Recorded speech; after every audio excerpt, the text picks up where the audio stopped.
Salut les amis, j'espère que tout le monde va bien. On se retrouve aujourd'hui pour une nouvelle vidéo où on fait un petit tour du monde des actus foot sur ces dernières heures. Et on va démarrer du côté des États-Unis avec un premier trophée pour Hugo Lloris et sa nouvelle équipe du Los Angeles FC. Ils ont remporté cette nuit la Coupe des États-Unis 3-1 face au Sporting Kansas City. À noter d'ailleurs un but aussi pour Olivier Giroud.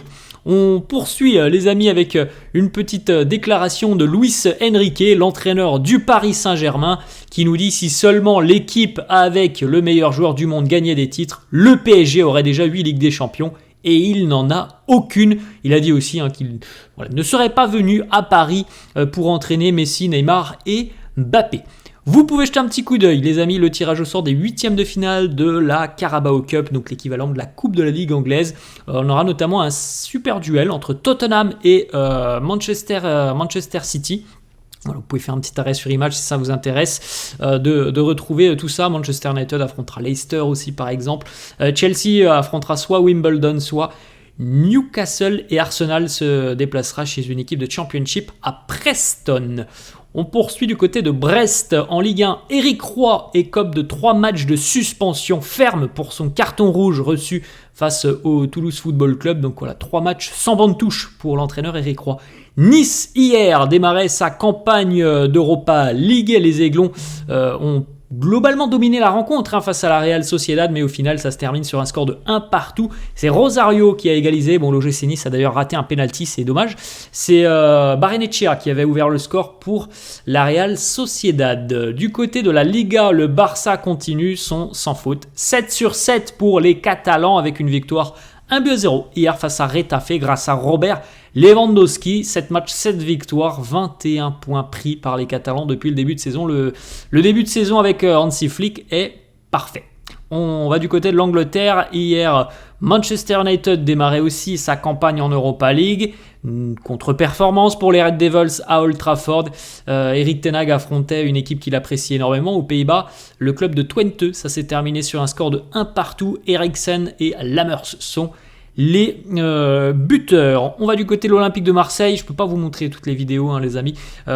Du côté de Marseille, Leonardo Balerdi expulsé, donc vous le savez, face à Lyon après avoir reçu 2 cartons jaunes.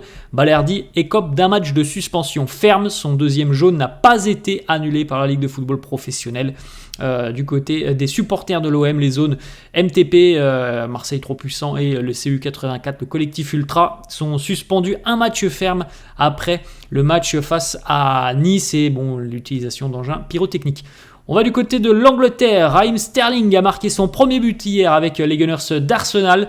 Les Gunners affrontaient hier Bolton en Carabao Cup, équipe de 3e division Bolton, et voilà, Raheem Sterling a marqué donc pour sa première titularisation sous ses nouvelles couleurs. On poursuit les amis, on va aller du côté de Barcelone où les joueurs du Barça sont entrés sur la pelouse hier avant le match face à Retafe avec un maillot en soutien à Marc-André Ter Stegen qui, vous le savez, est victime d'une très grosse blessure et qui ne rejouera certainement pas cette saison. Lewandowski buteur, c'est pas compliqué pour Lewandowski, c'est un but par match. 7 matchs de Liga, 7 réalisations pour l'attaquant polonais. On poursuit du côté, les amis, cette fois-ci, d'Arsenal. Hier, le jeune Jack Porter, 16 ans et 72 jours, est devenu le plus jeune joueur de l'histoire des Gunners d'Arsenal, a démarré une rencontre officielle. Il est né le 15 juillet 2008. Il a démarré donc hier la rencontre de Carabao Cup face à Bolton. Selon Fabrizio Romano, donc le Barça a trouvé le remplaçant de Marc-André Ter Stegen. Ça sera le Polonais Wojciech Szczesny qui signera normalement lundi son contrat avec le Barça. Une année pour lui qui venait tout juste de prendre sa retraite. Wojciech Szczesny, il devrait donc sortir de sa retraite pour une saison et aider le Barça. On va continuer les amis du côté de l'Allemagne et ça concerne aussi un petit peu le Real indirectement puisque Schalke veut tenter le coup. Raoul qui est entraîneur de la Castilla, donc l'équipe réserve du Real. Des dirigeants du club allemand se sont déplacés à Madrid pour le rencontrer et on lui ont même promis les clés d'un projet et une maîtrise quasi totale sur le recrutement. Mais selon le quotidien Relevo, il est très peu probable que Raoul quitte son poste d'entraîneur de la Castilla du Real. On poursuit du côté de la Liga. Voilà les joueurs nommés pour le prix de joueur du mois de septembre. En Liga, on retrouve Mbappé, Lamine Yamal, Carlos Vicente pour le Deportivo Alavés, Iñaki Williams côté Bilbao et Giovanni Lo Celso. L'OM qui a demandé à la commission de discipline d'annuler le deuxième jaune à Balerdi. Vous l'avez vu, ça a été refusé. Petite déclat de Matteo Guendouzi, un retour à l'OM. Ça peut être une belle opportunité dans le futur. C'est un club que j'ai dans mon cœur. Wojciech Szczęsny au Barça, le Here We Go de Fabrizio Romano, le Polonais, va donc sortir de sa toute jeune retraite pour rejoindre le club catalan. Raphaël Varane qui a laissé cette vidéo sur ses réseaux sociaux, il a annoncé hier qu'il prenait sa retraite, qu'il mettait un terme à sa carrière. Évidemment, c'est dû aussi et surtout à de nombreux problèmes physiques depuis quelques années. Une retraite à 31 ans pour Varane, donc au final assez tôt. Mais il avait commencé sa carrière très tôt, Raphaël Varane. Et même s'il prend sa retraite à 31 ans, il a un palmarès qui est exceptionnel. L'avis tranché de Pep Guardiola du côté de Manchester City sur la Carabao Cup. Il nous dit le prochain tour, je vous l'annonce, je jouerai avec la deuxième équipe. Nous n'allons pas gaspiller de l'énergie, c'est certain. Nous jouons pour passer, nous ne balançons jamais une compétition, jamais. Mais hier, puisque City a joué mardi soir face à Watford, il dit hier nous avions joué il y a 50 heures auparavant, je ne vais pas prendre de risque avec la Première Ligue et la Ligue des Champions dans cette compétition. City avait joué dimanche face à Arsenal, on s'en souvient, ils ont rejoué mardi face à Watford, le calendrier est évidemment démentiel.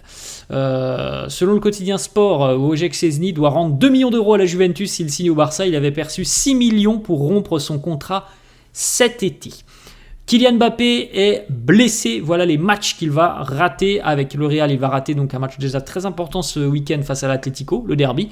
Il va rater le retour en Ligue des Champions en France du côté de Lille et la rencontre face à Villarreal, et en sélection avec l'équipe de France, il va rater le prochain rassemblement et les rencontres face à Israël et face à la Belgique. Kylian est forfait pour le prochain rassemblement de l'équipe de France. Selon les médias espagnols, une absence de 3 semaines à peu près pour Mbappé, donc retour dans 3 semaines, 1 mois vraisemblablement. Retour pour le match du 19 octobre côté Real, ça sera face au Celta Vigo, juste après la trêve internationale. Kylian souffre d'une lésion au biceps fémoral, donc une lésion au niveau de la cuisse.